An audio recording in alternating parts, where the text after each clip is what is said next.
दोस्तों IT matrix के YouTube channel पे आप सबका स्वागत है।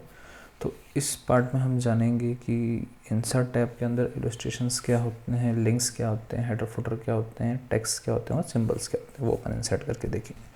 तो लास्ट पार्ट तक हमने देखा था कि पेजेस के बारे में और टेबल्स अपन कैसे इंसर्ट करते हैं। तो अपन अब आगे बढ़ते हैं और आगे जानते हैं कि कैसे अपन और चीज़ें इसमें अंदर ऐड कर सकते हैं। ठीक है, जैसे फ़ोटो अगर मान लो मुझे ऐड करनी हो, ठीक है, कोई भी शेप डालना हो, कोई भी चार्ट इंसर्ट करना हो, तो किस तरह से अपन कर सकते हैं। तो देख सकते हैं जैसे कि स्क्रीन के ऊपर मेरा ये एक पैराग्राफ दिख रहा है, तो मैं चाहता हूँ थोड़ा यहाँ पे कोई मेरी एक पिक्चर आ जाए, फोटो आ जाए। तो उसके लिए मुझे कहाँ जाना पड़ेगा यहाँ पे इलस्ट्रेशंस के अंदर जाना पड़ेगा। तो इलस्ट्रेशंस के अंदर आप देख सकते हैं मैं क्या क्या ऐड कर सकता हूँ। तो मैं एक फ़ोटो ऐड कर सकता हूँ। क्लिप आर्ट मतलब पहले से ही बनी हुई कुछ, आप ये कह सकते हो कुछ ड्राइंग्स हो सकती हैं, मूवीज़ हो सकती हैं, ठीक है, साउंड इफ़ेक्ट्स हो सकते हैं, फ़ोटोग्राफ्स होती हैं, वो मैं ऐड कर सकता हूँ। ठीक है, और उसके अलावा अगर मान लो मैं कुछ शेप्स ऐड करना चाहता हूँ तो शेप भी ऐड कर सकता हूँ। उसके अलावा कुछ चार्ट्स अगर ऐड करना चाहूँ तो वो भी मैं इसके अंदर इजीली कर सकता हूँ। ठीक है, तो जैसे मान लो मुझे कोई फ़ोटो ऐड करनी है, तो जहाँ भी मुझे फ़ोटो ऐड करनी है वहाँ मेरा कर्सर ले जाऊँगा, देन मैं पिक्चर्स के ऊपर क्लिक करूँगा और जहाँ भी मेरी फ़ोटो है, लेट सपोज मेरी ये एक फ़ोटो है, ठीक है, तो मैं यहाँ जा कर के डायरेक्ट इस पर क्लिक कर दूँ तो ये देखेंगे आप मेरी फ़ोटो यहाँ पे इंसर्ट हो गई। अब जैसे मैं फ़ोटो इंसर्ट करूँगा तो आप देखेंगे कि यहाँ पे एक फॉर्मेट का एक और ऑप्शन इनेबल होगा। मतलब मैं उस पिक्चर में किसी भी तरह की फॉर्मेटिंग करना चाहूँ तो वो कर सकता हूँ। लेट सपोज जैसे मैं इसको सर्कुलर वे में देखना चाहता हूँ तो उसको देख सकता हूँ। अलग अलग जो स्टाइल्स हैं उसमें मैं उसको चेंज कर सकता हूँ। क्रॉप करना चाहूँ तो क्रॉप कर सकता हूँ, हाइट वेट चेंज करना चाहूँ तो वो भी यहाँ से उसको कर सकता हूँ। मतलब जो भी मैंने पिक्चर डाली है, जो भी मैंने ऑब्जेक्ट डाला है, उसकी मैं एडिटिंग यहाँ से कर सकता हूँ इस फॉर्मेट ऑप्शन से। ठीक है, वापस अपन यहाँ इंसर्ट पे चलते हैं। अब जैसे मान लो क्लिप आर्ट अगर कोई ऐड करना चाहूँ तो क्लिप आर्ट के ऑप्शन में क्लिक करूँगा। ठीक है, तो क्लिप आर्ट के ऑप्शन पे जैसे मैं क्लिक करूँगा तो आप देखेंगे यहाँ पे मेरी पहले से क्लिप्स आ रही हैं। ठीक है, तो जैसे मैं इस पर ऑर्गेनाइज क्लिप के ऊपर क्लिक करता हूँ, ठीक है, तो एक सेकेंड, इसमें हमारा ऑफिस कलेक्शन हो गया। इसमें मैं एनिमल्स कोई भी कैटेगरी जो इन्होंने पहले से दे रखी उसमें से कोई सी भी मैं ले सकता हूँ। जैसे मान लो एनिमल्स कैटेगरी में ये दे रखी है, इसको मैं ऐड करना चाहता हूँ तो इसके ऊपर मैं जस्ट एक क्लिक करके इसको यहाँ पे ऐड कर देता हूँ। ठीक है, इसको यहाँ से मैं कॉपी किया, जस्ट यहाँ पे ला करके इसको पेस्ट कर दिया। ठीक है, तो इस तरीके से मैं क्या कर सकता हूँ, कोई भी क्लिप आर्ट जो पहले से मेरे पास लाइब्रेरी बनी हुई है तो वो भी मैं यहाँ पे ऐड कर सकता हूँ। ठीक है, अब बात करते हैं शेप्स की। अगर मान लो आप कोई भी शेप ऐड करना चाहते हैं, अभी इसको फोटो को मैं हाल फिलहाल डिलीट कर देता हूँ यहाँ से। ठीक है, अब जैसे मान लो मैं कोई भी शेप ऐड करना चाहता हूँ, ठीक है, तो यहाँ पे जाकर के अलग अलग तरह के देखो शेप्स दे रखे हैं। तो मुझे जो शेप ऐड करना है, लेट सपोज मैं यहाँ पे कोई भी त्रिभुज का करना चाहता हूँ तो वो मैं यहाँ से ऐड कर सकता हूँ। अब जैसे मैं इसको ऐड करूँ देखो यहाँ पे एक और वापस ऑप्शन इनेबल हो गया फॉर्मेट का। ठीक है, तो चाहूँ तो मैं इसको कोई भी, जैसे मान लो कोई भी शेप देना है ना, तो वो भी यहाँ से, मतलब शेप में जो भी फिल करना चाहूँ, जो भी मैं इफेक्ट देना चाहूँ तो मैं वहाँ से इफेक्ट वगैरह भी दे सकता हूँ। ठीक है, तो इस तरीके से हम क्या कर सकते हैं कि शेप्स भी ऐड कर सकते हैं जो हम चाहते हैं। उसके अलावा स्मार्ट आर्ट, तो जैसे आपने कभी देखा होगा कि मतलब एक पूरी कह सकते हैं हायरार्की बनी हुई होती है, एक लिस्ट बनी होती है, एक सर्कल बना हुआ होता है। लाइक जैसे मान लो कोई प्रोसेस को आप बता रहे हो, ठीक है, तो वो बना सकते हैं। जैसे सर्किल अगर चाहो तो इस तरीके से आप सर्किल बना सकते हो। ठीक है, जैसे ये तो यहाँ पे अलग अलग देखो, यहाँ पे वापस फॉर्मेट और डिज़ाइन का गया, तो आप जो भी चीज़ ऐड करना चाहो यहाँ से उसको अपने हिसाब से चीज़ें ऐड कर सकते हो, मतलब कस्टमाइज़ कर सकते हो। ठीक है, अब नेक्स्ट बात करेंगे अपन किसकी, चार्ट्स की। अगर आप चाहते हैं कोई चार्ट ऐड करना तो यहाँ पे आप जैसे कोई भी चार्ट है वो भी आप ऐड कर सकते हो। ठीक है, तो जैसे चार्ट्स पर आप क्लिक करोगे तो इस तरीके के चार्ट। अब कई बार देखो यहाँ पे एक इम्पोर्टेंट चीज़ निकल के आती है कि कई बार के एग्जाम्स में पूछा जाता है कि किस किस तरह के, मतलब ऑप्शन दे देगा कि अपन MS वर्ड के अंदर किस किस तरह के चार्ट्स में से कौन कौन सा चार्ट डाल सकते। तो 4 ऑप्शन देगा, 4 में से एक ऐसा होगा जो इनमें से नहीं होगा। जैसे अपन कॉलम चार्ट डाल सकते हैं, लाइन चार्ट बना सकते हैं, पाई चार्ट बना सकते हैं। ठीक है, उसके अलावा बार चार्ट बना सकते हैं, एरिया बना सकते हैं, स्कैटर बना सकते हैं, स्टॉक बना सकते हैं। ठीक है, तो ये अपन उसके अंदर डाल सकते हैं। ठीक है, तो वो करना चाहे तो वो भी अपन यहाँ से कर सकते हैं। पर इसका असली मज़ा जब आएगा चार्ट डालने का, जब आपके पास में कोई एक्सेल की फॉर्म में, लाइक मतलब कोई ऐसा डेटा हो, ठीक है, तो उसको सेलेक्ट करके अपन यहाँ पे डालेंगे, तब ज़्यादा इजीली उसका मतलब डालने का मजा आएगा, मतलब जब उसका एक्चुअल यूटिलाइजेशन है, ठीक है। आई बात समझ में?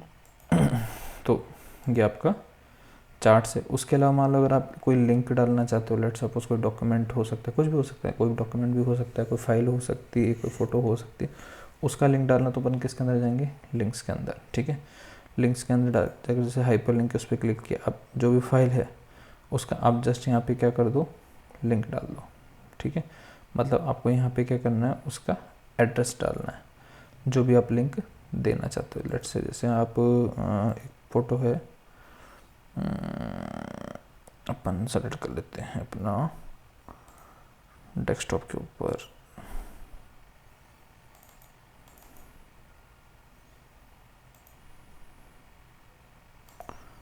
जैसे ये है, ठीक है। इसको मैं सेलेक्ट कर लेता हूँ उस फाइल को, है ना, उसको मैं एक लिंक बना के यहाँ डाल देता हूँ, ठीक है। तो अब क्या होगा कि जैसे मैं इस पर क्लिक करूँगा तो ये डायरेक्टली मेरे क्या करेगा, उस डॉक्यूमेंट को, जो फाइल है उसको ओपन करके, जैसे मैंने पावर पॉइंट प्रेजेंटेशन है उसका मैं लिंक डाला हुआ है, ठीक है। तो इससे क्या होगा कि जब भी मैं इस पर क्लिक करूँगा तो ये मेरा जो लिंक है ये क्या करेगा, हाइपर लिंक उस फाइल को क्या करेगा, ओपन कर देगा, क्या करेगा, उस फाइल को ओपन कर देगा, ठीक है। तो जैसे देखो मैंने इसके ऊपर क्लिक किया तो इसने जस्ट करके उठा के वो मेरी फाइल जो थी वो ओपन यहाँ पे इसने कर दी, ठीक है। तो कि अपन किसी भी तरह की फाइल का, जैसे मैंने प्रेजेंटेशन का डालता हूँ, कोई भी फाइल हो सकती है, कोई भी इमेज हो सकती है, उसका लिंक यहाँ पे आप इंसर्ट कर सकते हो, ठीक है। बुकमार्क, बुकमार्क क्या होता है, बुकमार्क भी जस्ट एक तरीके का लिंक होता है, मतलब अपन क्या करते हैं, किसी डॉक्यूमेंट को पॉइंट करते हैं, ठीक है। मतलब कोई ऐसा हाइपर लिंक बना सकते हैं जिस पे क्लिक करते हैं अपन, जो भी टारगेट लोकेशन है उसके ऊपर जा सकते हैं, ठीक है। उसके अलावा बात करें हेडर फुटर की और पेज नंबर की, उससे पहले अपन बात करते हैं टेक्स्ट बॉक्स की। तो यहाँ पे अपन क्या कर सकते हैं, किसी भी तरह का कोई पहले से प्री डिफाइंड टेक्स्ट बॉक्स भी यहाँ पे अपन इंसर्ट कर सकते हैं जहाँ पे अपन करना चाहें, ठीक है। और उसको अपने हिसाब से यहाँ क्या कर सकते हैं, फॉर्मेटिंग कर सकते हैं, ठीक है। उसके अलावा जो अपन चाहते हैं, जैसे मान लो वर्ड आर्ट, ठीक है। वर्ड आर्ट देखिए पहले के टाइम में काफ़ी यूज़ होता था, अब यूज़ नहीं करते हैं, क्योंकि वर्ड के अंदर जब हम डॉक्यूमेंट बनाते हैं वो एक तरह का प्रोफेशनल डॉक्यूमेंट होता है। तो प्रोफेशनल डॉक्यूमेंट के अंदर वर्ड आर्ट को ऐड करना थोड़ा अच्छा नहीं लगता है, ठीक है। स्कूल लेवल तक अच्छा लगता है क्योंकि डिज़ाइनिंग वगैरह के लिए यूज़ करते हैं, कहीं ना कहीं मतलब वर्ड्स को, लाइन्स को डिज़ाइन करते हैं, तो उसमें वर्ड आर्ट सही लगता है। पर अगर आप प्रोफेशनली वर्क में अगर यूज़ कर रहे हो वर्ड के, तो वहाँ पे वर्ड आर्ट को यूज़ करना कम प्रेफर करते हैं। तो यहाँ पहले से प्री डिफाइंड आर्ट्स हैं, मतलब वर्ड्स के तरीके हैं, तो आप चाहो तो उस हिसाब से उसको ऐसे कर सकते हो, ठीक है। चेंजेस वगैरह कर सकते हो अपने हिसाब से, कस्टमाइज़ कर सकते हो, या अलग अलग तरह के डिज़ाइन में से आप बना सकते हो, ठीक है। तो ये वर्ड आर्ट का यूज़ होता है यहाँ पे, पर ज़्यादा इसका भी यूज़ नहीं होता है, ठीक है। अब जो नेक्स्ट जो हम ऑप्शन पढ़ेंगे वो सबसे ज़्यादा यूज़ कराए जाने वाला ऑप्शन है, जो कि है आपका ड्रॉप कैप। ड्रॉप कैप होता क्या है, ड्रॉप कैप से रिलेटेड क्वेश्चन आपके कंपटीशन एग्जाम में भी कई बार पूछा जाता है, ठीक है। तो ड्रॉप कैप क्या करता है बेसिकली, जैसे आपने देखा होगा कि कई अपन बुक्स वगैरह पढ़ते हैं, तो उसमें आपने देखा होगा फर्स्ट वर्ड का जो फर्स्ट कैरेक्टर होता है वो कुछ बड़ा होता है, थोड़ा बड़ा होता है, ठीक है। जैसे ऑन है तो ये लेटर क्या थोड़ा आपको बड़ा मिलेगा, ठीक है। जैसे ये देखा आपने, इस तरीके से यूँ करके होता है ना। तो ड्रॉप कैप क्या करता है, जो फर्स्ट कैरेक्टर या जो भी आपने सेलेक्ट कर रखा है, जनरली फर्स्ट वर्ड का जो फर्स्ट कैरेक्टर है उसमें ही ड्रॉप कैप का यूज़ किया जाता है, ठीक है। तो वो आपको जो फर्स्ट कैरेक्टर उसको बड़ा करके दिखाता है जस्ट, ठीक है। तो ज़्यादातर बुक्स वगैरह में ये चीज़ या नॉवेल्स वगैरह होती है उसमें ये आपको देखने को मिलेगा इसका यूज़। पर ड्रॉप कैप में क्वेश्चन क्या पूछा जाता है, तो ड्रॉप कैप में क्वेश्चन ये पूछा जाता है कि जो ड्रॉप कैप है उसका मिनिमम और मैक्सिमम साइज़ क्या होता है। तो इसका जो साइज़ है वो लाइंस की काउंट में काउंट होता है, मतलब जो मिनिमम है वो 3 लाइंस कवर करेगा और मैक्सिमम करेगा 10 लाइंस, ठीक है। तो ये चीज़ आपको ध्यान रखनी है ना, कि मिनिमम कितनी लाइंस कवर करता है 3 और मैक्सिमम कितनी लाइन कवर करता है 10, ठीक है। तो जैसे यहाँ पे अभी 3 लाइन्स हो रही, तो यहाँ पे अपन क्या कर सकते हैं इसको 10, तो 10 लाइनें कवर कर ली इसकी आपने, ठीक है। स्क्रीन के ऊपर आप देख सकते हैं कितनी लाइनें कवर कर रहा है मेरी ये 10 लाइनें। तो मिनिमम कितनी करता है 3, बाय डिफ़ॉल्ट भी करता है 3, और मैक्सिमम करता है 10। तो ये ध्यान रखना, कई बार मिनिमम और मैक्सिमम में क्वेश्चन पूछा जाता है, और कई बार दोनों साथ में पूछा जाता है कि ड्रॉप के में ऑप्शन दे दे मिनिमम 3 मैक्सिमम 10, मिनिमम 2 मैक्सिमम 10, ऐसे करके भी ऑप्शन दे सकता है आपको। ठीक है, तो इस चीज़ का आपको ध्यान रखना है। नेक्स्ट बात करते हैं सिग्नेचर लाइन की। लेट सपोज मैं मेरे डॉक्यूमेंट में सिग्नेचर ऐड करना चाहता हूँ यहाँ पे। ठीक है, तो सिग्नेचर ऐड करने के लिए जस्ट यहाँ पे किस पे क्लिक करूँगा, सिग्नेचर लाइन पे।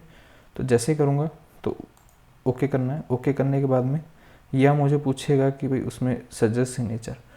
ठीक है, तो इसमें क्या, अगर आप कोई भी टाइटल देना चाहो या नाम देना चाहो, जैसे लेट सपोज मैंने मेरा नाम दे दिया सुरेश। ठीक है, और नीचे मैंने दे दिया टीचर। ठीक है, ये मैंने टाइटल और मेरा नाम दे दिया। ठीक है, ईमेल एड्रेस जाना चाहो तो वो भी आप दे सकते हो, आपकी मर्जी है। ठीक है, और मैंने यहाँ पे ओके कर दिया। तो जस्ट देखो यहाँ पे लिखा रहा है मेरा नाम और डेजिग्नेशन। तो यहाँ ऊपर पता है कि सिग्नेचर करेंगे तो इस ऊपर वाले एरिया पे करेंगे। ठीक है, तो इस तरह से डॉक्यूमेंट में अगर आप सिग्नेचर ऐड करना चाहो तो वो भी आप कर सकते हो, सिग्नेचर लाइन। इसके अलावा अगर आप डेट एंड टाइम डालना चाहो तो डेट एंड टाइम भी आप यहाँ से डाल सकते हो। तो अलग अलग फॉर्मेट दे रखे हैं, तो जैसे मैं इस फॉर्मेट में करना चाहता हूँ, मैंने सेलेक्ट करके यहाँ पे कर दिया। अब यहाँ पे एक और चीज़ है, ये तो आज की आ रही है। ठीक है, अगर मैं चाहता हूँ ऑटोमेटिकली अपडेट हो, जैसे आज है, जब कल खोलो तो कल की तारीख दिखाए, है ना। तो अगर वो करना चाहो तो यहाँ पे जैसे आप क्लिक करोगे तो यहाँ पे दिखा रहा है अपडेट ऑटोमेटिकली। ठीक है, तो ये क्या करेगा, आपके सिस्टम से ऑटोमेटिकली उठा लेगा। अब जैसे मान लो कल 29 तारीख है, देन फिर 1 मार्च है, 2 मार्च है, तो वो वहाँ से ऑटोमेटिकली डेट, जब भी मैं इस डॉक्यूमेंट को खोलूँगा तो यहाँ पे क्या दिखेगी, अपडेट डेट दिखेगी। ठीक है, उसके अलावा नेक्स्ट बात करते हैं ऑब्जेक्ट की। ऑब्जेक्ट मतलब कुछ भी हो सकता है, जैसे अपन ने एक फ़ाइल बोली थी। ठीक है, तो यहाँ पर ऑब्जेक्ट कुछ भी डाल सकते हैं, लाइक वो फ़ोटो भी हो सकती है। ठीक है, तो जैसे अपन उस पर क्लिक करेंगे तो जस्ट वो खोल दे, जैसे अपन ने पावर प्रेजेंटेशन का लिंक डाला था। ठीक है, तो वो अपन क्लिक करते हैं खोल रहा था, उसी तरह से अपन कोई भी ऑब्जेक्ट डाल सकते हैं। ऑब्जेक्ट में जैसे फ़ोटो भी हो सकती है, कोई फाइल भी हो सकती है, कुछ भी हो सकती है, ऑडियो फाइल भी हो सकती है, वीडियो फाइल हो सकती है, इमेज हो सकती है, कुछ भी डालेंगे। तो जैसे अपन उस पर क्लिक करेंगे तो जस्ट अपनी वो फाइल यहाँ पे ओपन हो जाएगी। उसके अलावा सिंबल्स, अगर आप कोई सिंबल्स ऐड करना चाहते हो तो देखो, कोई इक्वेशंस डालना चाहते हो तो आप यहाँ से डाल सकते हो। ठीक है, कोई भी नई इक्वेशन आप डालना चाहो, इसमें नहीं है कोई डालना चाहो, आप यहाँ पे टाइप भी कर सकते हो। ठीक है, तो अगर कोई आपके डॉक्यूमेंट में इक्वेशन वगैरह डालनी, किसी भी तरह का कोई सिंबल डालना है तो आप यहाँ से वो सिंबल वगैरह भी इंसर्ट कर सकते हो डॉक्यूमेंट के अंदर। ठीक है, अब बात करते हैं हमारे हेडर फुटर की। ठीक है, हेडर नाम से पता चल रहा है, हेड मतलब सर, मतलब ऊपर वाला एरिया। जैसे अपन अपने शरीर की बात करते हैं तो बॉडी पार्ट में हेड किसको बोलते हैं, सर को, और फुट बोलते हैं पैरों को। ठीक है, तो यहाँ पे डॉक्यूमेंट का जो टॉप वाला पार्ट है, यानी सर वाला पार्ट है, ऊपर वाला पार्ट है, उसको अपन क्या बोलते हैं, हेडर। और जो नीचे वाला पार्ट है बिल्कुल, ठीक है, उसको अपन क्या बोलते हैं, फुटर। ठीक है, तो हेडर फुटर अगर आपको डालना है, ठीक है, तो उसके लिए अपन यहाँ से क्लिक करके जैसे अपन क्या कर सकते हैं, हेडर फुटर डाल सकते हैं। ठीक है, तो उसने प्री डिफाइंड कुछ दे रखे हैं टेम्पलेट, उसके हिसाब से डालना। जैसे मान लो मैं ये डालना चाहता हूँ तो मैं ये कर दिया। ठीक है, तो अब यहाँ पे मैं चाहूँ तो उसमें कुछ भी एडिट कर सकता हूँ, तो मैं डॉक्यूमेंट में ये हेडर दिखेगा हर पेज के ऊपर। ठीक है, इसी तरह फुटर अगर आप डालना चाहो, फुटर में कुछ डिज़ाइनिंग डालना चाहो, ठीक है, तो वो भी अपन यहाँ से डाल सकते हैं, वो आपकी चॉइस है। उसके अलावा आप चाहते हो नहीं पेज नंबर भी दिखना चाहिए, तो आप क्या कर सकते हो, यहाँ पे पेज नंबर भी डाल सकते हो। अब पेज नंबर भी डालने के लिए देखो अलग अलग फॉर्मेट, आप टॉप में डालना चाहते हो, बॉटम में डालना चाहते हो, तो साइड लेफ्ट डालना चाहते हो, सेंट्रल डालना चाहते हो, तो अलग अलग इसमें ऑप्शन दे रखे हैं। ठीक है, तो इस हिसाब से भी आप अपने हिसाब से भी इसमें पेज नंबर भी इंसर्ट कर सकते हो। ठीक है, तो ये आज हमने जाना कि इंसर्ट टैब के अंदर इलस्ट्रेशन क्या होता है, मतलब कैसे अपन फोटोज़ वगैरह डाल सकते हैं, शेप्स डाल सकते हैं, चार्ट्स डाल सकते हैं, कोई फाइल का लिंक डाल सकते हैं, बुकमार्क डाल सकते हैं, हेडर फुटर पेज नंबर किस तरीके से डालते हैं, क्लिप आर्ट्स क्या होता है, टेक्स्ट बॉक्स क्या होता है, इंपॉर्टेंट चीज़ अपने जानी ड्रॉप कैप क्या होता है, कोई भी सिग्नेचर डालना हो, डेट एंड टाइम डालना हो, कोई भी सिंबल या इक्वेशन डालनी तो अपन किससे डाल सकते हैं। ठीक है, तो ये आज अपन ने पूरा इंसर्ट टैब के बारे में कंप्लीट कर लिया है। नेक्स्ट वीडियो के अंदर अपन जानेंगे पेज लेआउट क्या करता है, पेज लेआउट के अंदर जो अलग अलग ये ग्रुप बने हुए इनका क्या काम होता है। ठीक है, तो आज के लिए इतना ही। तो अगर आपको वीडियो अच्छा लगा हो तो इस वीडियो को ज़्यादा से ज़्यादा शेयर करें। ठीक है, हमारे चैनल को सब्सक्राइब करें ताकि, और बेल आइकन पे क्लिक कर दें ताकि आपको फ्यूचर में जो भी अपडेट्स हैं वो मिलती रहें। ठीक है, थैंक यू।